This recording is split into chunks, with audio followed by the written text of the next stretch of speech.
Hello students, online class में आज हम आपको पढ़ाएंगे एसी सर्किट। एसी सर्किट में पहले साइन वेव देखेंगे। साइन वेव इस तरह बनाते हैं, जीरो से स्टार्ट करके इस तरह ये साइन अल्टरनेटिंग वेव होती है। ये एसी अल्टरनेटिंग करंट, ये मैक्सिमम वैल्यू आयाम एम्पलीट्यूड कहलाता है। आयाम कहते हैं, इंग्लिश में एम्पलीट्यूड बोलते हैं।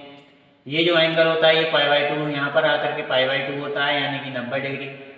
और यहाँ आके पूरा 100 डिग्री, फिर 270, फिर 360, यानी 2π। और यहाँ से यहाँ तक ये कहलाता है टाइम पीरियड, आवर्तकाल।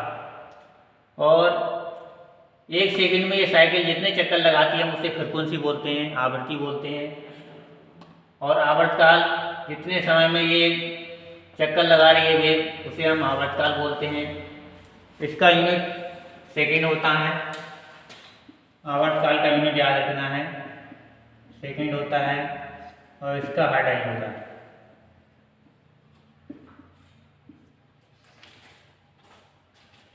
एग्जामिनर अधिकतर आवर्तकाल और आवृत्ति की यूनिट पूछ लेता है सेकंड, इसकी सेकंड और उसका हर टाइम। नेक्स्ट है IRMS वैल्यू, यानी कि रूट मीन स्क्वायर, यानी कि ये करंट का I मैक्सिमम बटे √2 होता है।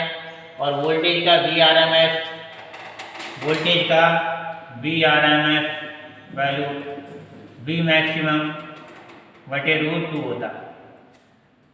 यदि हम 1 को, या कुछ नहीं 1 होता है, 1 को √2 से भाग देंगे तो 0.707 I मैक्सिमम आएगा निकल के। उसके बाद VRMS, वोल्टेज का करंट दोनों का इसी तरह चलता है। वोल्टेज का भी 0.707 I मैक्सिमम, यदि 1 को हम √2 से भाग देंगे तो 0.707 I मैक्सिमम निकल के आएगा। ये मैक्सिमम वैल्यू कहलाती है। और ये एक नेगेटिव में चलता है, एक वेव हमारा, एक वेव पॉजिटिव में चलता है। इसमें जो है मैक्सिमम वैल्यू ये कहलाती है कुछ, और ये कुछ कम, इससे कुछ कम, इससे कुछ कम, यहाँ ये मान परिवर्तनीय होता रहता है। यहाँ पर आकर मैक्सिमम वैल्यू कहलाती है। यहाँ कुछ और करंट मिलेगा, कुछ और, यहाँ कुछ और, यहाँ कुछ और, यहाँ मैक्सिमम कहलाएगा। फिर ये मिनिमम होने लगता है, फिर यहाँ आपके 0 हो जाता है, फिर ये माइनस में चला जाता है। यहाँ पर आकर माइनस में मैक्सिमम होता है, फिर यहाँ के मिनिमम हो जाता है। यानी कि 2 बार इसमें शून्य होता है। एम्पलीट्यूड हमारा 2 बार शून्य होता है। नेक्स्ट है एवरेज वैल्यू, यानी मध्यमान वैल्यू। तो इसमें फार्मूला होता है 2I मैक्सिमम पाई। इसका फार्मूला भी एग्जामिनर पूछ लेता है, और एवरेज वैल्यू का भी पूछ सकता है। 2I मैक्सिमम बटे पाई, वोल्टेज का हो गया V एवरेज 2V मैक्सिमम बटे पाई। तो दोनों का याद रखना है। तो जब 2 को हम पाई से भाग देंगे तो हमारा आता है 0.637 I मैक्सिमम। और जब हम वोल्टेज का भी यही होगा 0.637 V मैक्सिमम। इन दोनों को फार्मूला याद रखना है। फॉर्म फैक्टर रूप गुणांक होता है, हिंदी में बोलते हैं इसे रूप गुणांक।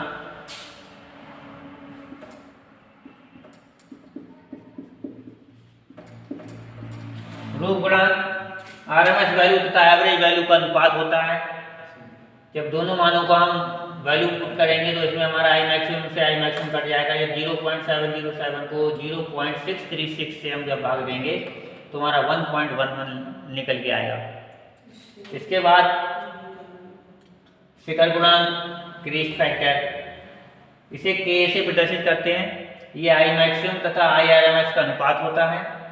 यदि I मैक्सिमम को हम IRMS की वैल्यू हम यहाँ रख देंगे I मैक्सिमम बटे √2, तो I मैक्सिमम से I मैक्सिमम का कैंसिल हो जाएगा, √2 यहाँ आ जाएगा, ऊपर आ जाएगा। तो √2 की वैल्यू वर्गमूल होता है 1.414। वर्गमूल निकालना आपको बता देते हैं कैसे निकलता है। 2 का हम जब वर्गमूल निकालेंगे तो 1 एकम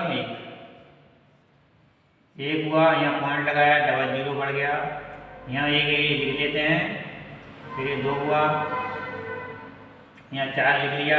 जितना 4 वहाँ यहाँ बार देकर के उसी से गुणा कर देते हैं।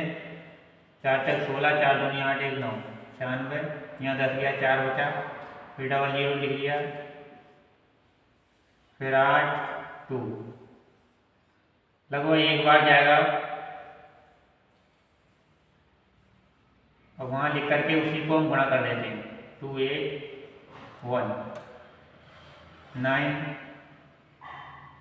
2 और 3 में 2 गया 1, फिर डबल जीरो उतार करके ये जोड़ लेंगे 2 8 2। अब फिर लगभग 4 और चला जाएगा तो इसका आ जाएगा 1.414। इस तरह हम आवर्तकाल आवृत्ति को हम यूनिट याद कर लेंगे।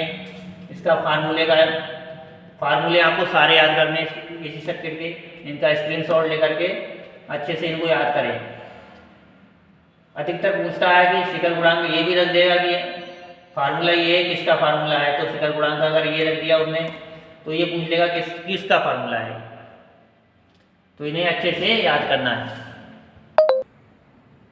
नेक्स्ट क्वेश्चन में हम देखेंगे न्यूमेरिकल का, एक न्यूमेरिकल एसी सर्किट का जिसमें I बराबर 43.42762 दिया है। उसमें अगर वो निकलवाए I मैक्सिमम यानी कि मैक्सिमम वैल्यू, RMS वैल्यू और फ्रिक्वेंसी। इसमें फ्रिक्वेंसी हमें निकालने के लिए हम तुलना कर लेंगे समीकरण I बराबर I maximum sine omega T से। तो I मैक्सिमम की जगह हमारा दिया होगा 4342, तो मैक्सिमम वैल्यू हमारी आ गई। अब हम RMS वैल्यू निकालेंगे। RMS वैल्यू का फार्मूला होता है I मैक्सिमम बटे √2। तो I मैक्सिमम हमारा कितना है 43.42 बटे √2 का लिख देंगे 1.414। अब इसको हम हल कर लेंगे, कैलकुलेटर से जो भी मान आए आप लिख देंगे यहाँ निकाल करके। नेक्स्ट है फ्रिक्वेंसी को हम इसकी तुलना करेंगे साइन ओमेगा टी, यानी कि ओमेगा टी बराबर 628 टी। तो टी से टी कैंसिल, ओमेगा बराबर 628 आ जाएगा।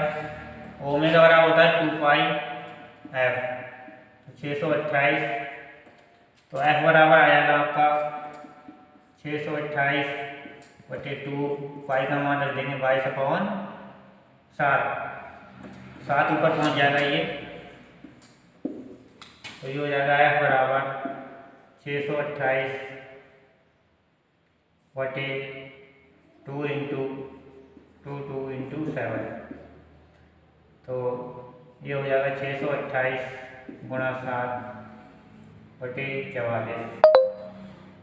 अब इन्हें गुणा कर लेंगे, 7 8 56 86 लगा 5, 7 दूनी 14 5 19 86 लगा 1, 7 6 42 और 1 43। तो इसका लगभग मान आ जाएगा 100 फ्रिक्वेंसी के आसपास, 100 या 99 के आसपास इसका मान आ जाएगा। इस तरह से हम समीकरण को हल करेंगे। इसमें जरा I मैक्सिमम और I RMS हम निकालेंगे। I RMS जो है ये I RMS की जगह हमारा हो जाएगा I मैक्सिमम बटे √2, तो ये वैल्यू को रखेंगे हम। तो वैल्यू अगर इसको हम भाग देंगे तो लगभग ये 30.7 एम्पियर के लगभग आएगा। तो इस तरह से हम इसको हल करेंगे। इस समीकरण की तुलना, ये हमें समीकरण याद रखनी है कि I बराबर I maximum sine omega T से हमें इस समीकरण की तुलना करनी है। उसी तरह हम इसकी तुलना करके इसको कैलकुलेट कर लेंगे। 3 चीज़ें हमने कैलकुलेट की, maximum current, I RMS current और फ्रिक्वेंसी।